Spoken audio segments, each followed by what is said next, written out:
Deputy CM Pawan Kalyan Tirupati జిల్లాలో పర్యటిస్తున్నారు. రేణిగుంట విమానాశ్రయంలో దిగిన పవన్ కళ్యాణ్ అక్కడి నుంచి రోడ్డు మార్గంలో నేరుగా మామండూరు అటవీ ప్రాంతానికి వెళ్లి మొక్కలు నాటారు. అటవీ శాఖ అధికారులతో కలిసి శేషాచలం అటవీ ప్రాంతాన్ని పరిశీలించారు. మంగళంలో ఎర్రచందనం గొడౌన్లను పరిశీలించారు. ఎర్రచందనం దుంగలను 3 గ్రేడ్లుగా విభజించి ప్రదర్శనగా ఉంచినటువంటి అటవీ శాఖ అధికారులు గ్రేడ్ల వారీగా వివరాలడిగి పవన్ తెలుసుకోవడం జరిగింది. ప్రస్తుతం తిరుపతి జిల్లా కలెక్టరేట్ లో అటవీ శాఖ అధికారులతో సమీక్షా సమావేశం నిర్వహిస్తున్నారు పవన్ కళ్యాణ్. ఎర్రచందనం స్మగ్లింగ్ అరికట్టేందుకు తీసుకోవాల్సిన చర్యలపై ప్రధానంగా చర్చిస్తున్నారు.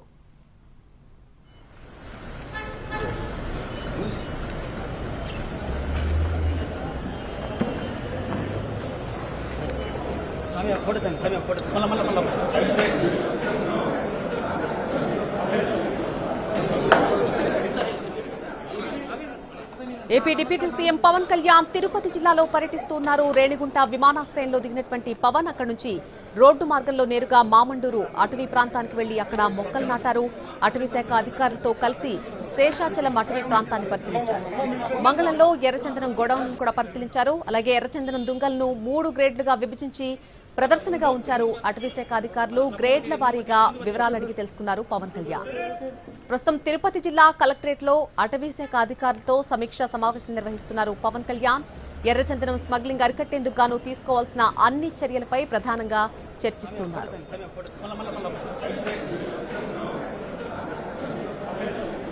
తిరుపతి కలెక్టరేట్ లో నిర్వహించిన భక్త కనకదాస 538వ జయంతి ఉత్సవాల్లో డిప్యూటీ సీఎం పవన్ కళ్యాణ్ పాల్గొన్నారు. భక్త కనకదాసకు నివాళులర్పించారు.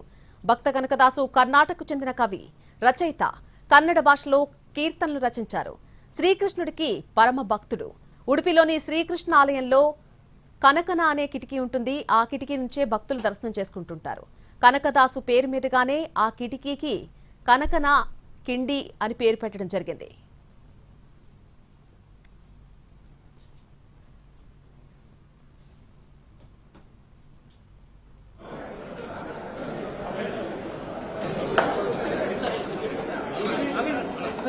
నమస్కారం.